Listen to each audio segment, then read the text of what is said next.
En aquel tiempo, los sordos oirán las palabras del libro, y los ojos de los ciegos verán en medio de la oscuridad y de las tinieblas. Entenderán, Ministerio de Sordos y Sordociegos de la Iglesia Bíblica del Señor Jesucristo. Amén. Amén. Hermanos, sabemos que han habido muchos avisos, pero falta uno más. Este próximo 5 de octubre, el Señor nos ha permitido nos va a permitir por cuarta vez celebrar nuestro intensivo pastoral. Esto no es una conferencia, es un tiempo que pasamos con pastores que vienen de diversas partes de América Latina para estar con nosotros durante 5 días hablando de eclesiología, básicamente de cosas que tienen que ver con la vida y ministerio de la iglesia. Y este próximo 5 de octubre nosotros tendremos aquí hermanos que vienen de unas 20 y pico de iglesias, 30 y pico de iglesias diferentes de México, Chile, Colombia, Costa Rica, Cuba, Estados Unidos, Puerto Rico y obviamente República Dominicana. Esta es una buena oportunidad para los miembros de esta iglesia servir a otros siervos del Señor en hospedaje, una cena familiar, una salida a conocer la zona colonial o algún otro sitio de interés de la capital. Hermanos, anímense a servir al pueblo de Dios, a la iglesia de Cristo en esta nueva oportunidad. Aquellos que van a hospedar, y recuerden que el hospedaje no es una opción, ¿verdad?, para nosotros.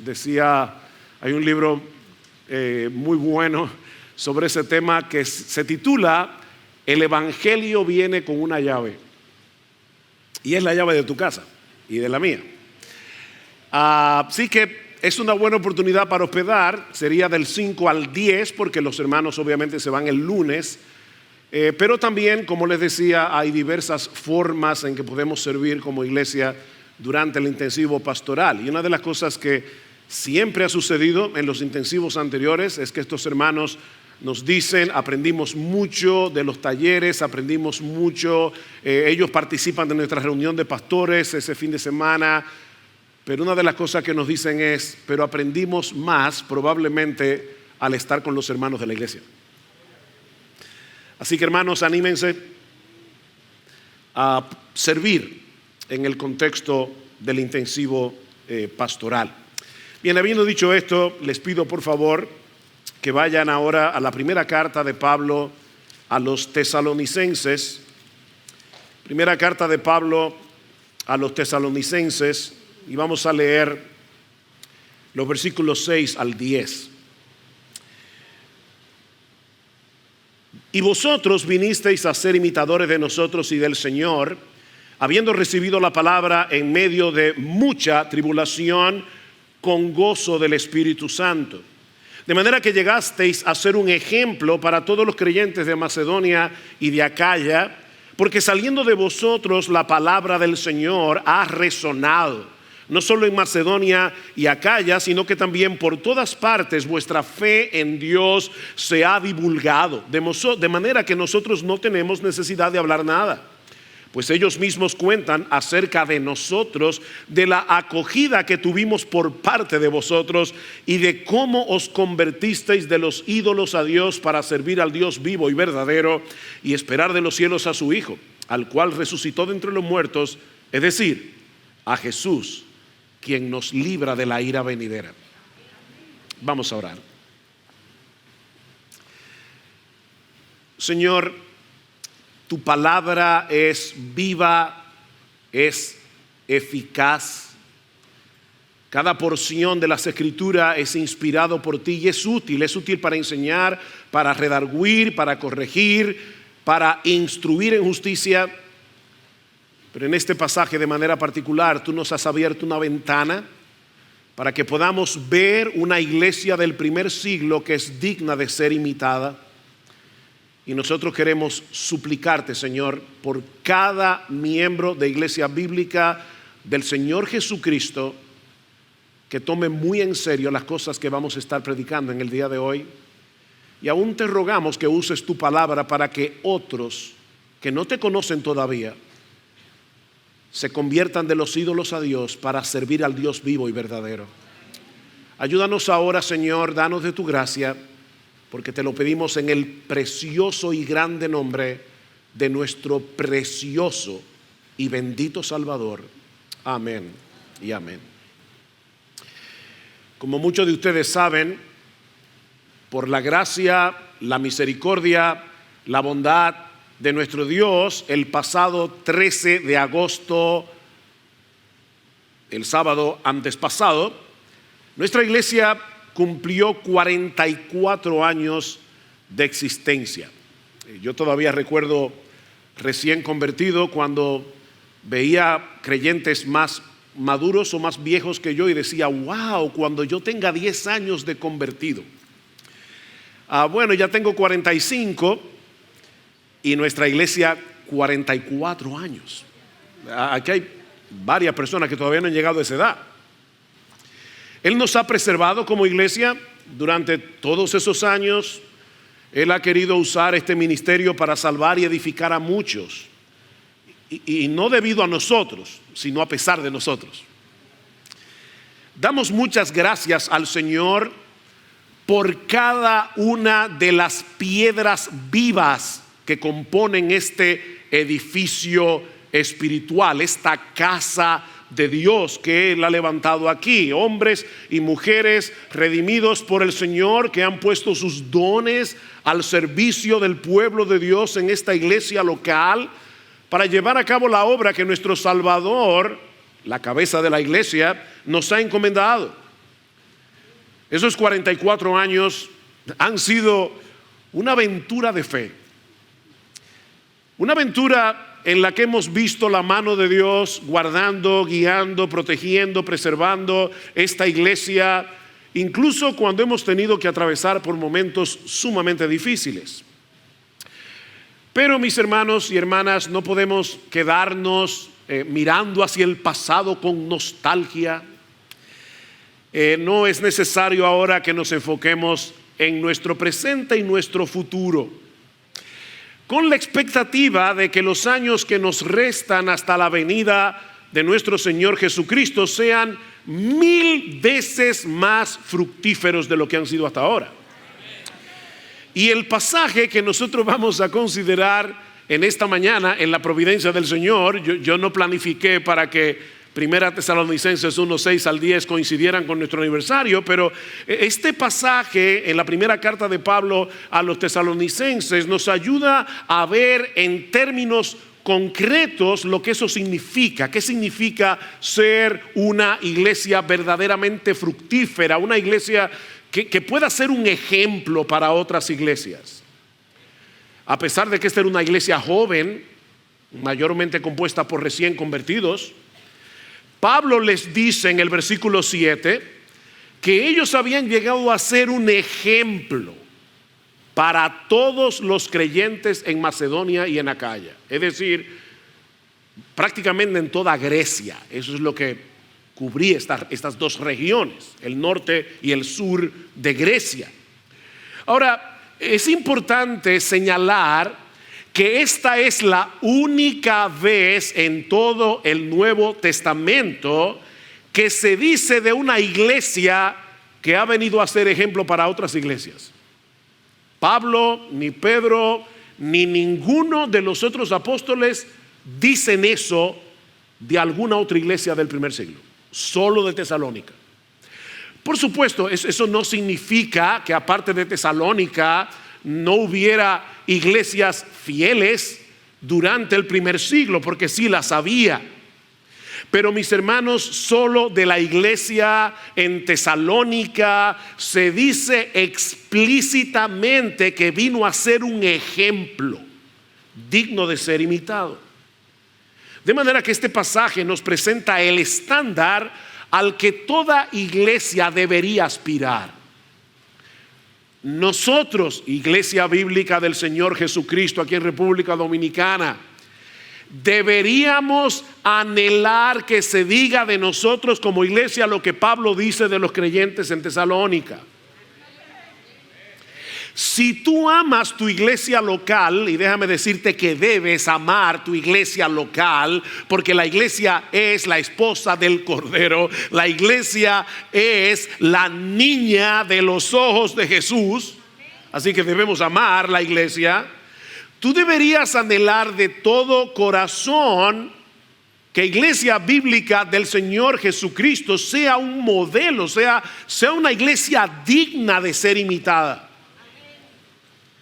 Ahora recuerda que la iglesia es lo que sus miembros son. Aquí no estamos hablando de una institución abstracta, la iglesia. La iglesia eres tú, la iglesia soy yo, la iglesia son personas. De manera que lo que estaremos aprendiendo hoy acerca de la iglesia tiene que ver contigo, conmigo, si eres miembro de esta iglesia. ¿Cuáles son las características que debe poseer una iglesia para que llegue a ser un modelo digno de ser imitado? O para plantearlo de una forma más específica, ¿qué se requiere de nosotros, Iglesia Bíblica del Señor Jesucristo? De modo que podamos ser un ejemplo para otras iglesias. Bueno, hay al menos 4 características que podemos extraer de este pasaje.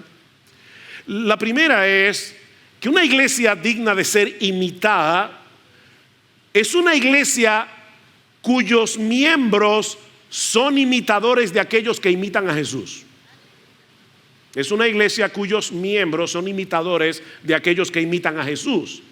Vean otra vez el versículo 6, pero voy a leer desde el 5 porque hay una conexión. Noten que el versículo 6 comienza con un y, o sea, viene hablando de lo mismo. Dice Pablo, versículo 5, pues nuestro evangelio no vino a vosotros solamente en palabras, sino también en poder y en el Espíritu Santo y con plena convicción, como sabéis qué clase de personas demostramos ser entre vosotros por amor a vosotros, y vosotros vinisteis a ser imitadores de nosotros y del Señor. Ustedes saben muy bien cómo nos comportamos cuando estábamos en Tesalónica, qué clase de personas éramos, y ustedes vinieron a ser imitadores de nosotros y del Señor.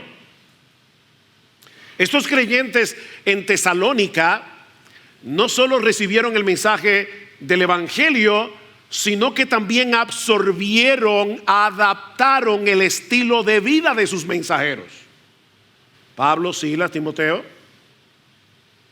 Y de ese modo llegaron a ser imitadores de Jesús y un ejemplo para otros. Los imitadores llegaron a ser dignos de imitación, dice un comentarista. Mis hermanos, esto es lo que se llama discipulado. Esto es el discipulado. El proceso de discipulado no se produce únicamente cuando traspasamos información, sino cuando modelamos una vida. Eso es discipular.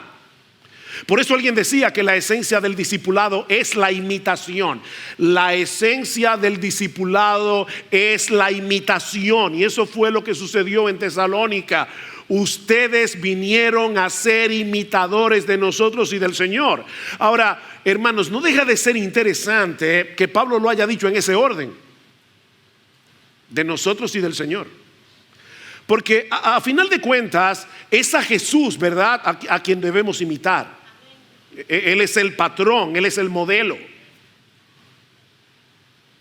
Sin embargo, Pablo menciona primero que los tesalonicenses imitaron a los misioneros. Ustedes vinieron a ser imitadores de nosotros y del Señor. Y la pregunta es: ¿por qué en ese orden? Esto es importante.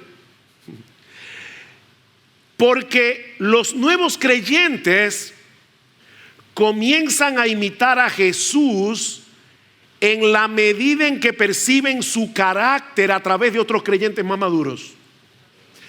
Nosotros somos el primer libro que leen los nuevos creyentes. Así es que ellos aprenden a imitar a Jesús. Ellos obviamente aprenderán a conocer a Jesús a través de las páginas de las Escrituras, pero inicialmente lo conocerán a través de aquellos que los modelan, que modelan a Cristo en sus vidas. Es por eso que en el Nuevo Testamento no solo se nos exhorta a imitar a Cristo, sino también a aquellos que son imitadores de Él. Debemos ser imitadores. Escribiendo a los Corintios, Pablo les dice en 1 Corintios 4:16, imítenme a mí. Y más adelante en el capítulo 11, versículo 1, sed imitadores de mí, así como yo de Cristo. El modelo por excelencia que debemos imitar es la persona de Jesús. Él es el patrón. Pero Pablo había ejemplificado delante de estos creyentes la persona y el carácter de Cristo, y por eso los exhorta: imítenme a mí, porque yo lo estoy imitando a Él. Imítenme a mí. Y hermanos, Pablo no era un superhombre. Era hombre, sujeto a pasiones iguales que las tuyas y las mías, salvo por el mismo Salvador, regenerado por el mismo Espíritu, habitado por el mismo Espíritu. Imítenme a mí como yo imito a Jesús. Los pastores no solo enseñamos con nuestras palabras, nosotros enseñamos con nuestro ejemplo. Escribiendo a Timoteo, Pablo le dice 4:12, 1 Timoteo: ninguno tenga en poco tu juventud, sino sé ejemplo de los creyentes en palabra, conducta, amor, espíritu, fe y pureza. Y a Tito le ordena exhortar a los jóvenes a que sean prudentes, presentándote tú en todo como ejemplo de buenas obras. Pero mis hermanos, esa responsabilidad no es exclusiva de los pastores. Esa es tu responsabilidad y la mía, la de todos.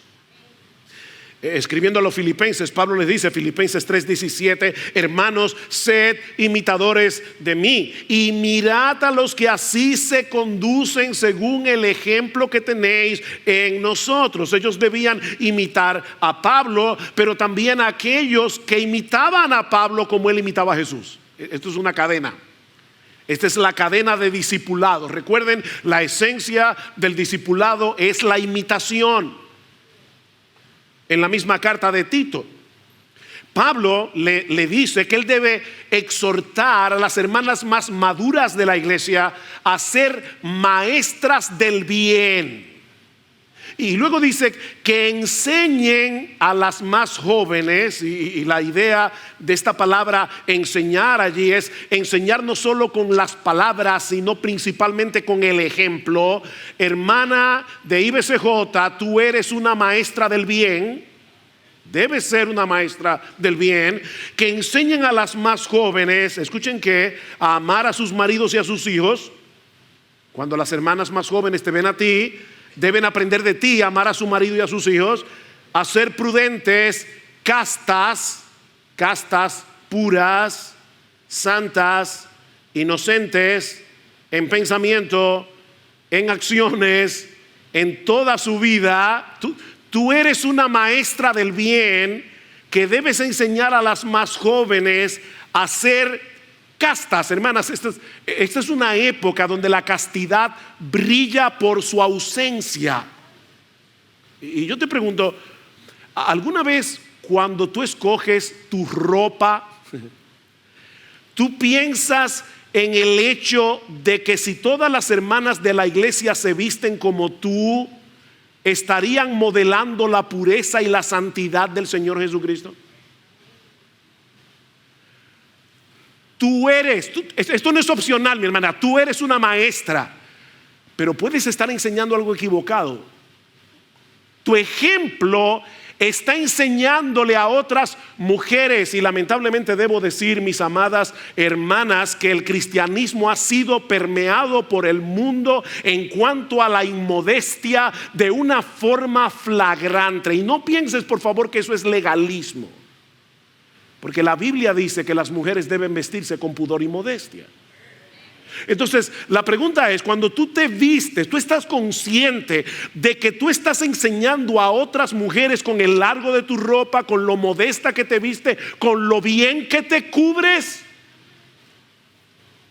maestras del bien, castas, cuidadosas de su casa, buenas, sujetas a sus maridos. Y oye, que para que la palabra del Señor no sea blasfemada. Wow. Hermanas, eso es serio. Esto es serio, muy serio.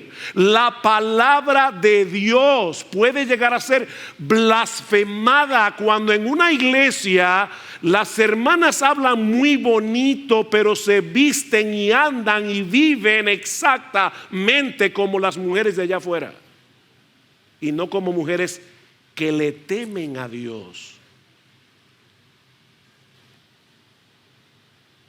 Somos imitadores que deben ser dignos de ser imitados. Somos imitadores dignos de ser imitados. Miren, nosotros siempre estamos imitando a alguien, siempre, y siendo de ejemplo para otros. Eso es inevitable. La pregunta es, ¿a quién estás imitando tú? ¿A quién tú imitas? Déjame poner esto de una manera más concreta. Ahora mismo, y esto no es retórico, o sea, estoy haciendo la pregunta para que lo pienses de verdad.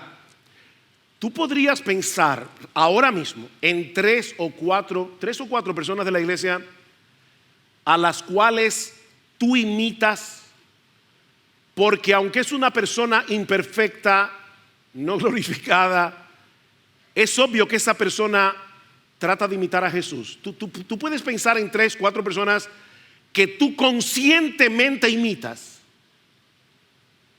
porque tú sabes que esa persona o esas personas son imitadores de Jesús. ¿Qué ejemplo tú le estás dando a otros?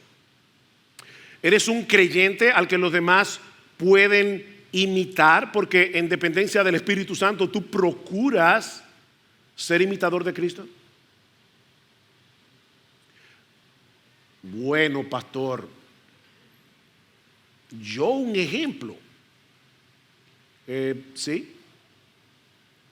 Estos nuevos creyentes de Tesalónica eran seres humanos comunes y corrientes, y ellos llegaron a ser un ejemplo. Nadie tiene excusa para no ser un ejemplo. Porque de paso, no hay que ser perfecto para ser un ejemplo. No, obviamente, porque si eso es lo que se requiere, ninguno de nosotros podría ser un ejemplo. De hecho, una de las cosas que los creyentes debemos modelar es un espíritu enseñable cuando somos corregidos. Los creyentes que son dignos de ser imitados también pecan y tienen que ser corregidos, y precisamente se vuelven imitables cuando en medio de la corrección reaccionan correctamente, piadosamente. Cuando son convencidos de pecado, los creyentes dignos de imitar modelan una vida de arrepentimiento. Aquí no estamos hablando de una vida perfecta, aquí estamos hablando de una vida de arrepentimiento. Y la gente puede decir, yo puedo imitar a esta persona porque cuando él peca se arrepiente y pide perdón. Y no solo a Dios, sino cuando tiene que pedirle perdón a otra persona, pide perdón. Es digno de ser imitado, no hay que ser perfecto. Y yo vuelvo y te pregunto, ¿tú eres un ejemplo para tu esposa? Ese es tu primer, ¿qué puedo decir? La primera persona en la que tú tienes que ser un ejemplo es a tu esposa, a tu esposo. ¿Eres un ejemplo? ¿Eres un ejemplo para tus hijos? Nosotros estamos todo el tiempo modelando algo delante de nuestros hijos, nuestro amor por el Señor, nuestro amor por su palabra, nuestro amor por la iglesia. Tú eres un ejemplo. Si todos los creyentes de esta iglesia te imitaran a ti, ¿cómo sería esta iglesia?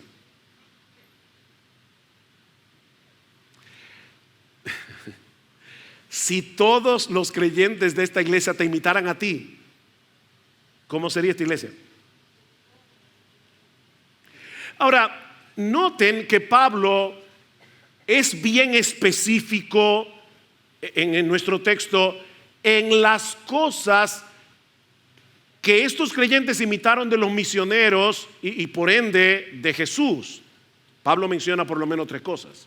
En primer lugar, en la forma como recibieron la palabra. Dice en el versículo 6: y vosotros vinisteis a ser imitadores de nosotros y del Señor, habiendo recibido la palabra.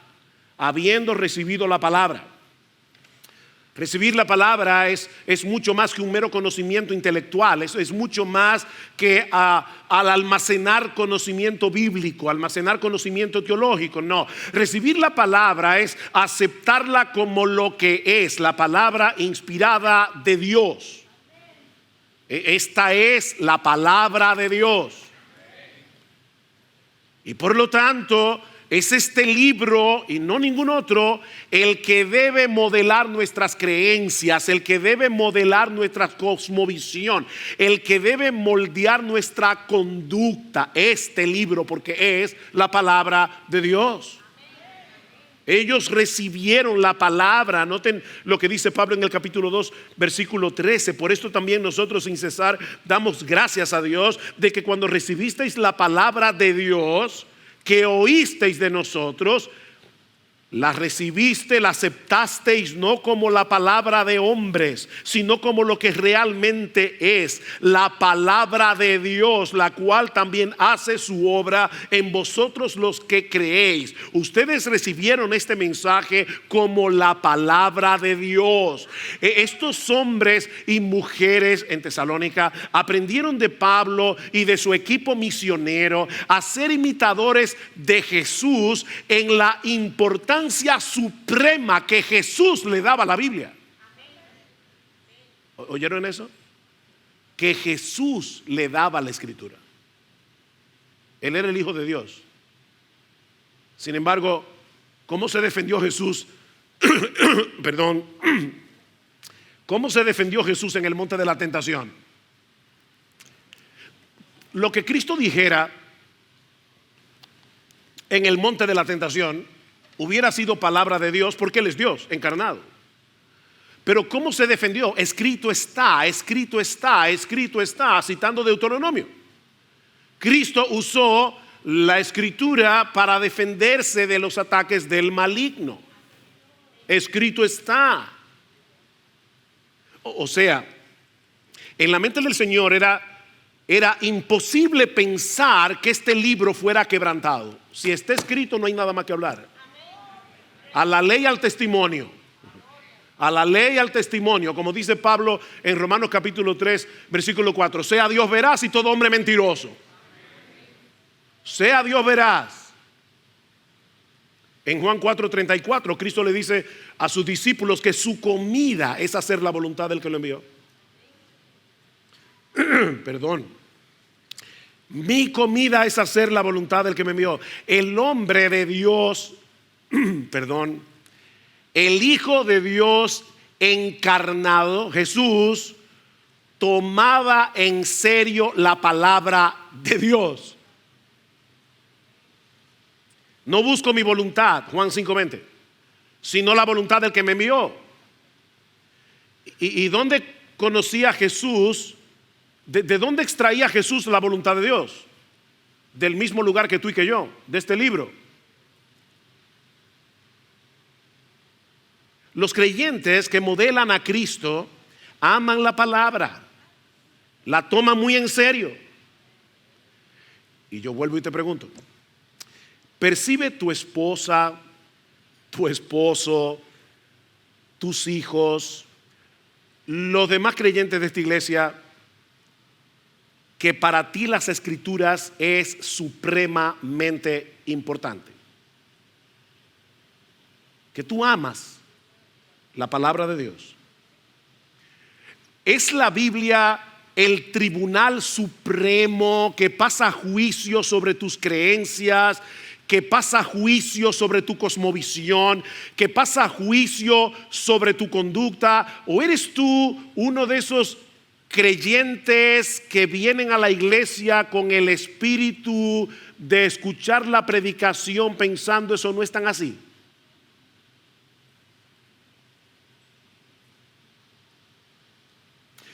Pero estos creyentes no solo recibieron la palabra de Dios como lo que es la palabra de Dios, sino que lo hicieron en medio de mucha tribulación. ¿Vieron el texto? Y vosotros vinisteis a ser imitadores de nosotros y del Señor, habiendo recibido la palabra en medio de mucha tribulación.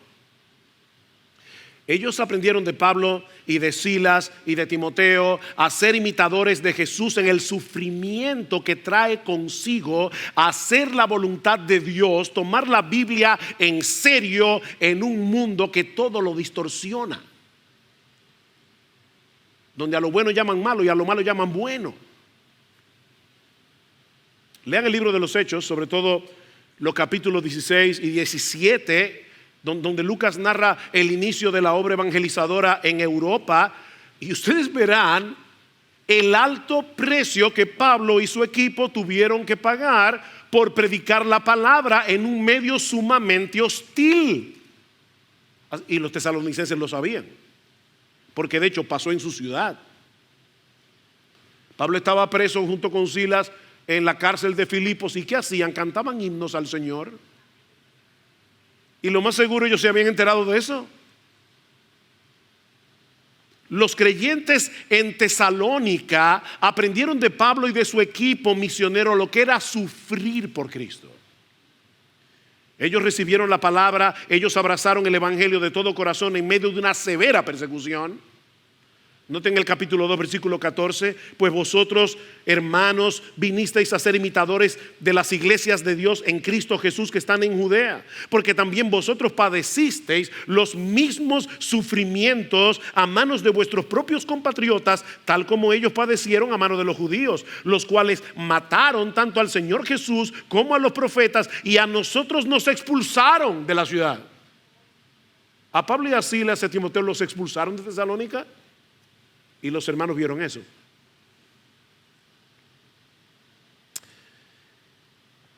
Hermanos, el gozo en el sufrimiento no es natural. Esta no es la alegría que experimentamos cuando todo nos está saliendo bien. No, este gozo es un fruto del Espíritu. ¿Recuerdan Gálatas 5? El fruto del Espíritu es amor, gozo, paz, paciencia, benignidad. Esto es sobrenatural. Esto lo produce el Espíritu de Dios. Estos creyentes fueron discipulados para el sufrimiento. Para el sufrimiento. Por medio del ejemplo de Pablo, Silas y Timoteo. Escribiendo a los Corintios, Pablo menciona el ejemplo de las iglesias de Macedonia, entre las cuales obviamente estaba Tesalónica, que en grande prueba de tribulación, la abundancia de su gozo y su profunda pobreza abundaron en riquezas de su generosidad. Mira, mi hermano, no hay que ser rico para dar, no hay que ser rico para amar, no hay que ser rico para hospedar, no hay que ser rico para hacer el bien. Estos hermanos eran pobres. Y en medio de su tribulación, en vez de decir, ay de mí, pobre, lo que los americanos llaman el pity party, hay gente que les encanta autocompadecerse. No, estos hermanos no se estaban autocompadeciendo, ellos estaban pensando, ¿qué les falta a estos hermanos de Judea para nosotros poder ayudar con lo que tenemos? Abundaron en generosidad. Ser imitadores de Jesús implica experimentar ese gozo sobrenatural del Espíritu Santo. Porque Jesús lo experimentó. Dice un salmo que él fue ungido con óleo de alegría. ¿Tú te imaginas a Jesús como alguien alegre? ¿O te lo imaginas como alguien, déjame ponerlo, con cara de busto de Beethoven? ¿Ustedes han visto a Beethoven? Que siempre estaba como malhumorado. ¿Ustedes se imaginan a Jesús así? Porque eso no es lo que la Biblia dice. Por el gozo puesto delante de él sufrió la cruz. Hablando de Cristo. Por el gozo puesto delante de él sufrió la cruz. Él experimentó gozo en medio del sufrimiento. Y los apóstoles aprendieron eso de Jesús. Ustedes recuerdan cuando fueron encarcelados por predicar la palabra en la sinagoga, el concilio los encarceló, y dice en el versículo 41 del capítulo 5 de Hechos, oigan esto, que después de ser azotados, ellos salieron de la presencia del concilio gozosos de haber sido tenidos por dignos de padecer afrenta por causa del nombre.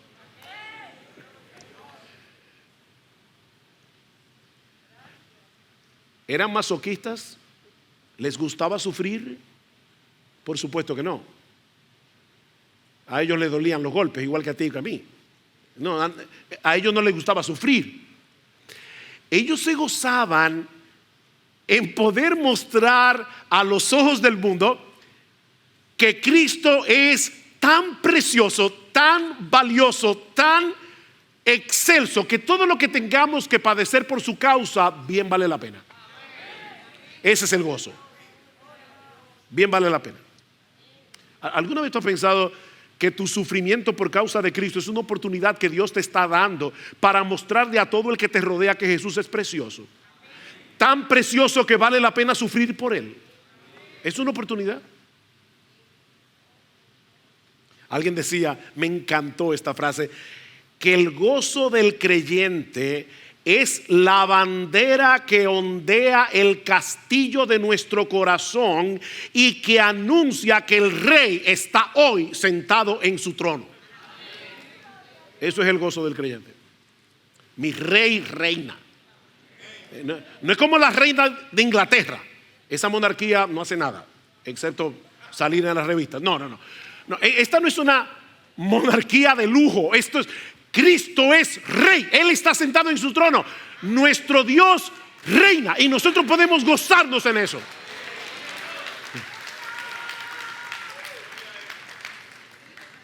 En medio del sufrimiento nos gozamos porque sabemos que no existe un rey más bueno, sabemos que no existe un rey más poderoso, sabemos que no existe un rey más sabio que el nuestro, y que al final nosotros compartiremos su victoria y su trono.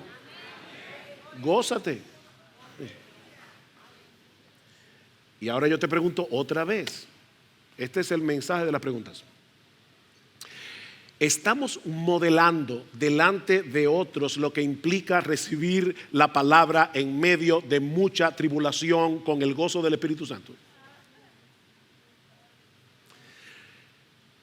¿Estamos imitando conscientemente a otros cristianos que reciben la palabra así? Wow, yo quiero ser como este hermano, yo quiero ser como esta hermana. Pero tenemos que avanzar. También aprendemos de este pasaje que una iglesia digna de imitar es una propagadora del Evangelio. Una iglesia digna de imitar es una propagadora del Evangelio. Vean el versículo 7, de manera que llegasteis a ser un ejemplo para todos los creyentes en Macedonia y en Acaya, porque saliendo de vosotros la palabra del Señor ha resonado. De paso, Pablo habla mucho de la palabra de Dios, la palabra de Cristo. Solamente 2 veces Pablo usa esta frase, la palabra del Señor, aquí y en 2 Tesalónica, las 2 cartas, y es una frase que nos conecta con la palabra de los profetas del Antiguo Testamento, la palabra del Señor. Dice, la palabra del Señor ha resonado, no solo en Macedonia y Acaya, sino que también por todas partes vuestra fe en Dios se ha divulgado, de modo que nosotros no tenemos necesidad de hablar nada. La palabra griega que se traduce como resonar puede ser traducida también como retumbar o resonar muy intensamente. Es una palabra interesante porque está emparentada con el término griego de donde viene nuestra palabra eco. Eco. Todos aquí saben lo que es el eco. O sea, el eco es una reverberancia, es el sonido que se replica y se amplifica al chocar con otros objetos. Eso fue lo que sucedió con el mensaje del Evangelio cuando llegó a Tesalónica. Estos creyentes se convirtieron en una caja de resonancia.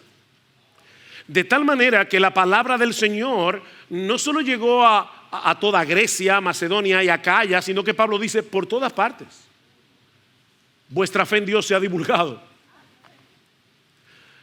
No sé si recuerdan, pero en el primer sermón que dimos de esta serie decíamos que la ciudad de Tesalónica, que llegó a ser la capital de Macedonia durante el Imperio Romano, estaba en un lugar muy estratégico porque estaba situada en uno de los mejores puertos naturales de Grecia y encima de la vía Ignacia, que era una de las carreteras más importantes del Imperio Romano. Así que esta era una ciudad muy accesible, por eso le hicieron capital. Muy accesible por tierra, muy accesible por mar, y los tesalonicenses aprovecharon esa ventaja. Todo el que pasaba por Tesalónica para vender su mercancía, para lo que sea, escuchaban el evangelio de parte de los tesalonicenses. Estos creyentes no paraban de predicar la palabra, y no olviden que ellos estaban siendo perseguidos. Era en medio de mucha persecución. ¿Qué sería lo más natural que haría un grupo de creyentes que están sufriendo por causa del evangelio? Mira, vamos a ser prudentes. Mejor dejemos de predicar por un tiempo hasta que las aguas se bajen. ¿Verdad? Eso sería lo más lógico. Pero no fue lo que ellos hicieron. Ellos estaban sufriendo persecución por predicar el evangelio. ¿Y qué hicieron? Seguir predicando el evangelio. Bunyan, el autor del Progreso del Peregrino, estuvo preso por 12 años en una cárcel en Bedford por predicar el evangelio. En esa cárcel escribió el Progreso del Peregrino. Y uno de los carceleros le decía: Bunyan, recuerda a tu niña María, una hija de Bunyan, nació ciega. Y le decía: tu familia está sufriendo porque tú estás aquí en la cárcel. Lo único que tienes que prometer, y te sacamos de inmediato, es que vas a dejar de predicar. Y él decía: si me sacan de aquí, vuelvo a predicar. 12 años preso. Eso fue lo que hicieron los hermanos de Tesalónica. Ahora, ¿de dónde aprendieron ellos eso? De Pablo y de su equipo. ¿Ven otra vez la cadena de discipulado? ¿Qué dice el capítulo 2? Porque vosotros mismos sabéis, ustedes lo saben, hermanos, que nuestra visita a vosotros no fue en vano, sino que después de haber sufrido y sido maltratados en Filipos, como sabéis, ven, ellos sabían lo que había pasado en Filipos, tuvimos el valor, confiados en nuestro Dios, de hablaros el evangelio de Dios en medio de mucha oposición. Ellos aprendieron eso de los misioneros. No había persecución que pudiera frenar a Pablo, y los tesalonicenses lo imitaron en eso. El testimonio de esta iglesia llegó a ser tan conocido que Pablo dice: cuando yo visito otros lugares y quiero comenzar a contarle de lo que está pasando en Tesalónica, no te preocupes, ya lo sabemos. Los tesalonicenses eran famosos. Todo el mundo sabía lo que había pasado ahí. De paso, y recordando nuestro 44 aniversario, yo creo que es justo decir como pastor que el celo evangelístico de esta iglesia ha sido una característica que ha permanecido a lo largo de los años. Y damos gracias al Señor por eso. Yo estaba recordando cuando nosotros nos convertimos al Señor en el año 1977, la mayoría de nosotros éramos un grupo de muchachos de 18 a 24 años, el más viejo tenía 24, así que la mayoría estábamos en la universidad y de verdad es que habíamos conocido algo tan grande, tan precioso, que no podíamos dejar de predicar el evangelio. Y no pude dejar de pensar en mi madre, perdónenme que ponga un ejemplo tan personal, pero cuando mi mamá se convirtió al Señor, el día que nosotros nos bautizamos, yo y mis hermanos y yo, el burro adelante, el día que nosotros nos bautizamos y se predicó la palabra, mi mamá, que era católica romana, ferviente adoradora de la Virgen María, de repente se puso en pie en medio de la iglesia y dijo en voz muy alta, porque mi mamá era bastante extrovertida, Yo estaba ciega aprendiéndole velones a vírgenes y a santos, y ahora me he dado cuenta que Jesucristo es la luz del mundo. Y a partir de ese momento hasta el día de su muerte, mi mamá nunca se calló de predicar el evangelio, a tal punto que a veces había personas que llamaban a mi casa equivocado, y mi mamá le decía: mira, esta no es la casa, estás equivocado, pero déjame decirte algo, no llamaste aquí por casualidad. ¡Pam! Y le predicaba el evangelio. Hermanos, óigame, nosotros tenemos en nuestras manos no solamente el mensaje más glorioso que existe, nosotros tenemos el mensaje más importante que existe. Esto es un mensaje de vida o muerte. Tenemos un gran Salvador que vale la pena de ser proclamado. Tenemos que ser una caja de resonancia donde quiera que el Señor nos conceda la oportunidad de predicar el evangelio. Y el hecho de que, de verdad, nuestra iglesia, yo creo que ha sido una iglesia muy evangelística, eso no quiere decir que no tengamos que seguir creciendo en esto, cada vez más. Pero aprendemos también de este pasaje que una iglesia es digna de imitar cuando manifiesta una incuestionable lealtad al único Dios vivo y verdadero. Noten otra vez el versículo 9. Una incuestionable lealtad al único Dios vivo y verdadero. Dice el versículo 9: pues ellos mismos cuentan acerca de nosotros, de la acogida que tuvimos por parte de vosotros y de cómo os convertisteis de los ídolos a Dios para servir al Dios vivo y verdadero. Este es uno de los textos del Nuevo Testamento que mejor describe lo que es la conversión. Esta palabra, se convirtieron, significa volverse, es cambiar de rumbo. De repente te das cuenta que el camino por el que andas es equivocado, no te va a llevar al fin correcto, y das media vuelta para tomar la ruta correcta. Eso es convertirse. Uno de los inventos más geniales de esta época es el GPS. Sobre todo para manejar en Estados Unidos, wow, qué bueno es tener un GPS. Global Positioning System, o sea, el sistema de posicionamiento global, un GPS. Cuando uno se equivoca usando el GPS y se mete por la carretera equivocada, hay una voz que sale del aparato que te dice recalculando. Los que han usado GPS saben lo que es. Recalculando la ruta para decirte: te equivocaste, mijo. Lo que hace el evangelio en nosotros es ponernos un GPS. Y cada vez que nos extraviamos, recalculando, vas mal. Fue lo que pasó cuando nos convertimos, pero eso sigue pasando. Eso no es una sola vez, es todo el tiempo. Pablo describe la conversión aquí como un volverse de los ídolos a Dios. Y esta frase es interesante porque literalmente lo que el texto griego dice es: se volvieron hacia Dios desde los ídolos. Eso es lo que dice el texto. Se volvieron hacia Dios desde los ídolos. Durante toda su vida esta gente había confiado en sus ídolos, esta gente se había refugiado en sus ídolos. Los ídolos dominaban en el primer siglo todos los aspectos de la vida social y política del imperio greco-romano. Todos los aspectos. De manera que volverse de los ídolos a Dios era un cambio radical y que afectaba todo. Dice un comentarista, me llamó la atención, que el hecho de abandonar la idolatría para adorar al único Dios vivo y verdadero habría provocado que los amigos no cristianos se sintieran ofendidos, resentidos o traicionados. De manera similar, los miembros de la familia habrían considerado la negativa a mantener las tradiciones ancestrales como prueba de una horrible falta de preocupación por las responsabilidades familiares. Imagínense cuando de repente dice: bueno, ahora tenemos una cena para Afrodita.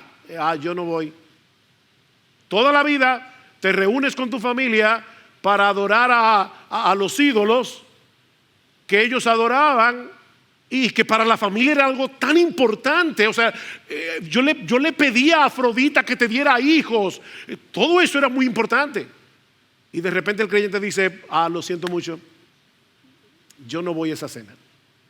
¿Ven el punto? Están traicionando a la familia, los valores de la familia.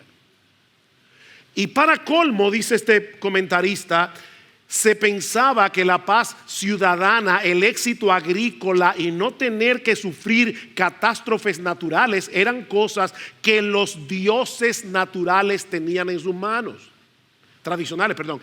Ignorarlos u ofenderlos se veía como algo extremadamente peligroso. De hecho, a los cristianos los acusaban cada vez que venía una peste. Decían: eso es porque los cristianos dejaron de adorar a los ídolos. Eso es Zeus que está molesto. Eso es la diosa tal, el dios tal. O sea, hermanos, uno lee tan rápido ahí: se convirtieron de los ídolos a Dios, y no está pensando en todo lo que implicaba para esa gente convertirse de los ídolos a Dios. Ellos entendieron que era imposible servir al único Dios vivo y verdadero sin que haya un abandono de los ídolos que antes servíamos. Mira, déjame decirte algo. Nadie puede pretender tener a Cristo en su vida en medio de otros altares. No trates de hacer un hueco en tu corazón en medio de toda tu idolatría para meter a Cristo ahí. No, Cristo no acepta eso. Él es único. Seguir a Cristo significa, esto es profundo, seguir a Cristo. Seguir a Cristo es seguir a Cristo y a nadie más. Él no comparte altares. Es Él y solo Él. Es por eso que la conversión requiere de una obra previa del Espíritu Santo, porque es imposible renegar de los ídolos en los que habíamos confiado durante toda nuestra vida para confiar ahora únicamente en Jesús. El Espíritu Santo tiene que abrir los ojos de nuestro entendimiento para que veamos a Cristo infinitamente superior, infinitamente más hermoso, infinitamente más deleitoso, infinitamente más confiable que todos nuestros ídolos. Esa es la única manera como podemos cortar con la idolatría en el momento de la conversión y seguir luchando con ella a lo largo de toda nuestra vida. Debemos mantenernos contemplando la hermosura, la gloria, el poder, la confiabilidad de nuestro Señor Jesucristo. ¿Qué dice Juan al final de su primera carta? Que los creyentes sabemos que el Hijo de Dios ha venido y nos ha dado entendimiento para conocer al que es verdadero, y estamos en el verdadero, en su Hijo Jesucristo. Este es el verdadero Dios y la vida eterna. Y ahí mismo dice: hijitos, guardaos de los ídolos. Ven, a creyentes, guárdense de los ídolos. ¿Y cuál es la única manera? Recordar que Jesucristo es el Dios vivo y verdadero, el único. Mis hermanos, si nuestro Dios es el único Dios vivo y verdadero, eso significa que todos los otros dioses están muertos y son una ilusión. Todos los otros dioses. Y por favor, no pienses en la idolatría en términos de una estatua, de un cuadro. No, decía alguien que nuestros ídolos son aquellas cosas con las que contamos para hacer nuestras vidas significativas. Son aquellas cosas de las cuales decimos: yo necesito eso para ser feliz. O si yo no tengo eso, mi vida no vale nada ni significa nada. Ese es tu ídolo.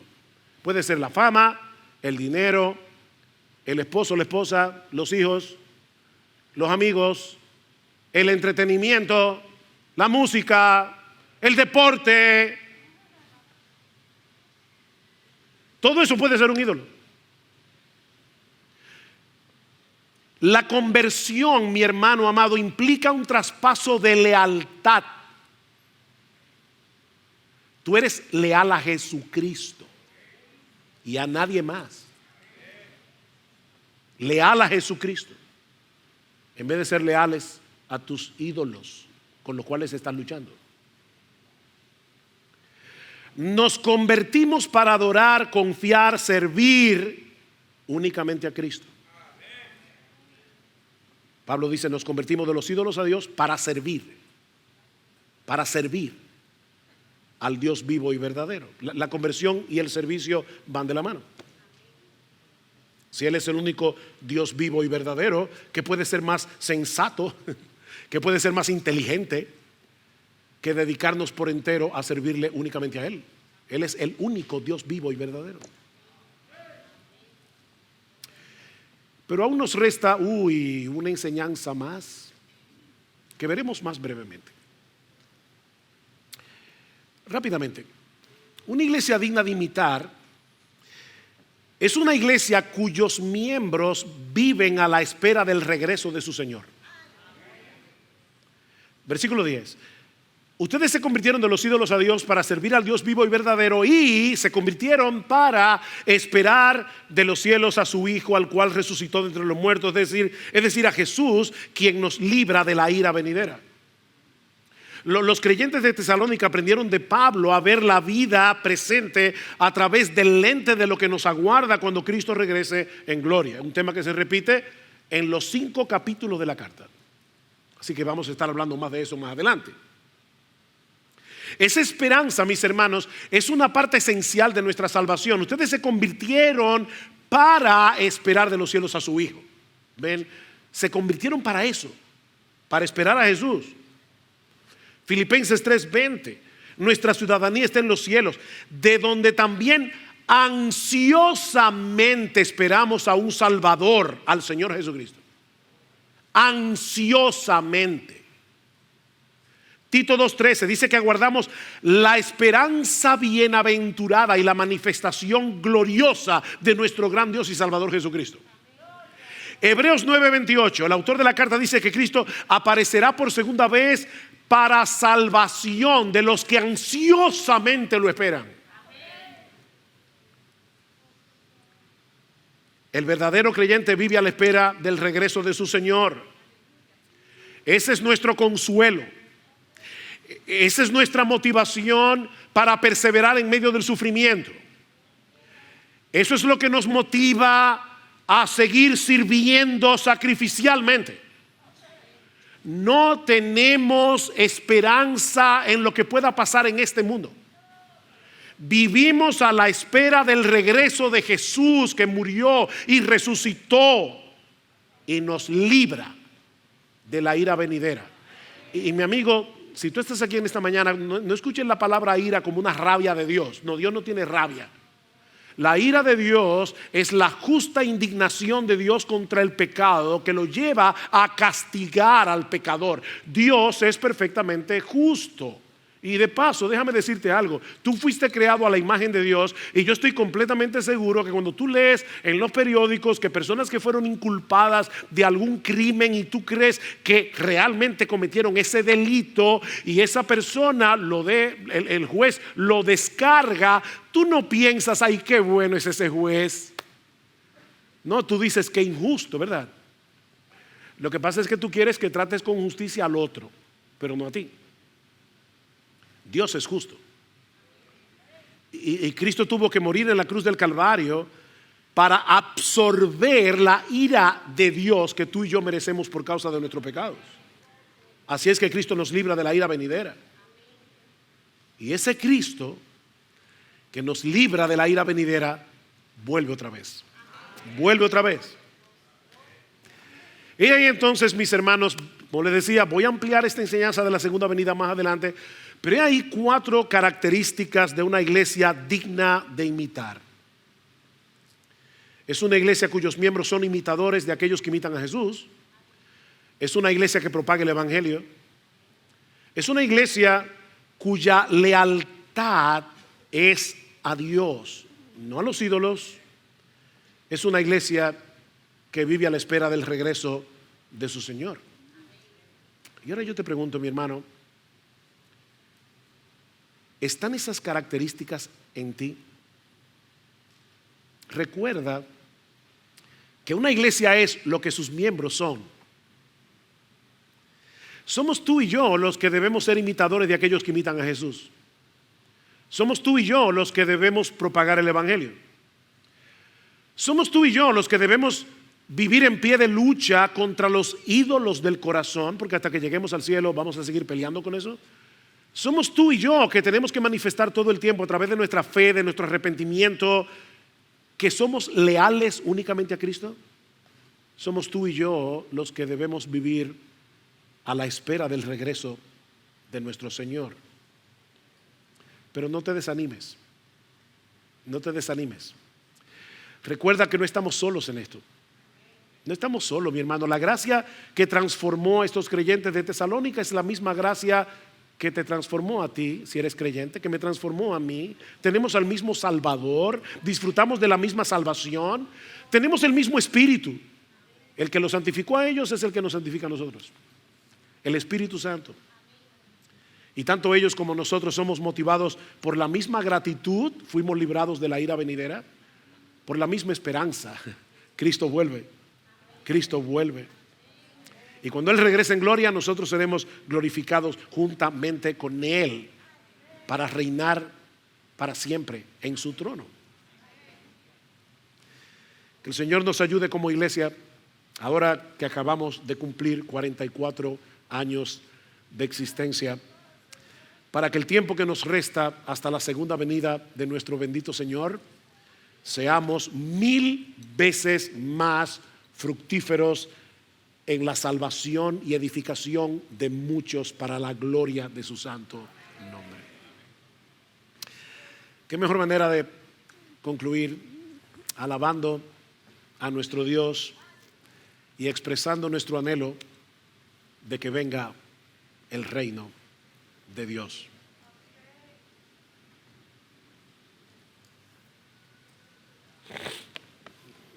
Puestos de pie.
Antes de orar y a propósito de Venga tu Reino, queremos avisar que el próximo lunes 29 nuestros hermanos Jeremías y Manélida se van ya de misioneros a la India.